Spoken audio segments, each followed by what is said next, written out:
Luc, chapitre 2.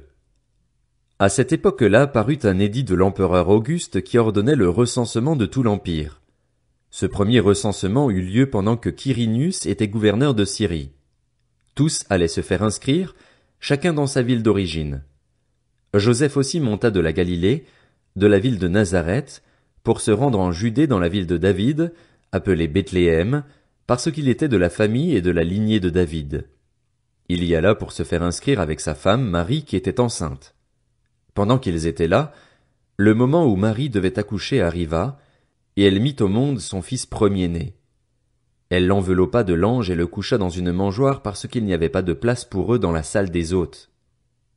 Il y avait dans la même région des bergers qui passaient la nuit dans les champs pour y garder leurs troupeaux. Un ange du Seigneur leur apparut et la gloire du Seigneur resplendit autour d'eux.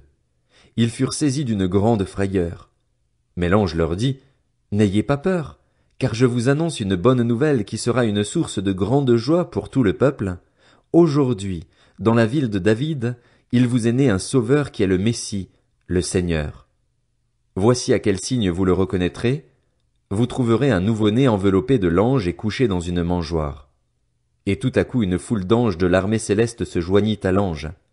Ils adressaient des louanges à Dieu et disaient, « Gloire à Dieu dans les lieux très hauts, paix sur la terre et bienveillance parmi les hommes. » Lorsque les anges les eurent quittés pour retourner au ciel, les bergers se dirent les uns aux autres, « Allons jusqu'à Bethléem pour voir ce qui est arrivé, ce que le Seigneur nous a fait connaître. » Ils se dépêchèrent d'y aller et ils trouvèrent Marie et Joseph, ainsi que le nouveau-né couché dans la mangeoire. Après l'avoir vu, ils racontèrent ce qui leur avait été dit au sujet de ce petit enfant. Tous ceux qui entendirent les bergers furent étonnés de ce qu'il leur disait. Marie gardait le souvenir de tout cela et le méditait dans son cœur. Puis les bergers repartirent en célébrant la gloire de Dieu et en lui adressant des louanges à cause de tout ce qu'ils avaient entendu et vu et qui était conforme à ce qui leur avait été annoncé. 8 jours plus tard, ce fut le moment de circoncire l'enfant. On lui donna le nom de Jésus, nom que l'ange avait indiqué avant sa conception. Quand la période de leur purification prit fin, conformément à la loi de Moïse, Joseph et Marie l'amenèrent à Jérusalem pour le présenter au Seigneur, suivant ce qui est écrit dans la loi du Seigneur.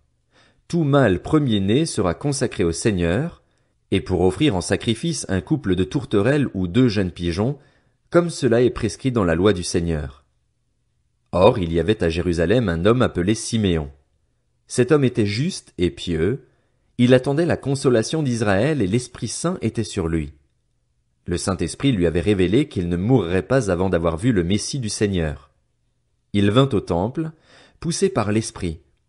Et quand les parents amenèrent le petit enfant Jésus pour accomplir à son sujet ce que prescrivait la loi, il le prit dans ses bras, bénit Dieu et dit, « Maintenant, Seigneur, tu laisses ton serviteur s'en aller en paix, conformément à ta promesse, car mes yeux ont vu ton salut, salut que tu as préparé devant tous les peuples, lumière pour éclairer les nations et gloire d'Israël, ton peuple. » Joseph et la mère de Jésus étaient émerveillés de ce qu'on disait de lui. Siméon les bénit et dit à Marie, sa mère, « Cet enfant est destiné à amener la chute et le relèvement de beaucoup en Israël et à devenir un signe qui provoquera la contradiction. Toi-même, une épée te transpercera l'âme. Ainsi, les pensées de beaucoup de cœurs seront révélées. » Il y avait aussi une prophétesse, Anne, fille de Phanuel, de la tribu d'Azer. Elle était d'un âge très avancé. Elle n'avait vécu que 7 ans avec son mari après son mariage. Restée veuve et âgée de 84 ans, elle ne quittait pas le temple. Elle servait Dieu nuit et jour dans le jeûne et dans la prière. Arrivée elle aussi à la même heure, elle disait publiquement sa reconnaissance envers Dieu et parlait de Jésus à tous ceux qui attendaient la délivrance à Jérusalem. Après avoir accompli tout ce que prescrivait la loi du Seigneur, Joseph et Marie retournèrent en Galilée, à Nazareth, leur ville. Or l'enfant grandissait et se fortifiait en esprit.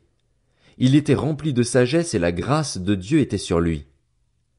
Les parents de Jésus allaient chaque année à Jérusalem pour la fête de la Pâque. Lorsqu'il eut 12 ans, ils y montèrent avec lui comme c'était la coutume pour cette fête.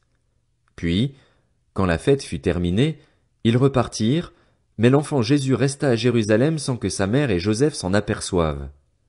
Croyant qu'il était avec leurs compagnons de voyage, ils firent une journée de chemin, tout en le cherchant parmi leurs parents et leurs connaissances. Mais ils ne le trouvèrent pas, et ils retournèrent à Jérusalem pour le chercher. Au bout de 3 jours, ils le trouvèrent dans le temple, assis au milieu des maîtres. Il les écoutait et les interrogeait. Tous ceux qui l'entendaient étaient stupéfaits de son intelligence et de ses réponses. Quand ses parents le virent, ils furent frappés d'étonnement, et sa mère lui dit, « Mon enfant, pourquoi as-tu agi ainsi avec nous? Ton père et moi, nous te cherchions avec angoisse. » Il leur dit, « Pourquoi me cherchiez-vous? Ne saviez-vous pas qu'il faut que je m'occupe des affaires de mon père? » Mais ils ne comprirent pas ce qu'il leur disait. Puis il descendit avec eux pour aller à Nazareth, et il leur était soumis. Sa mère gardait précieusement toutes ces choses dans son cœur. Jésus grandissait en sagesse, en taille et en grâce devant Dieu et devant les hommes.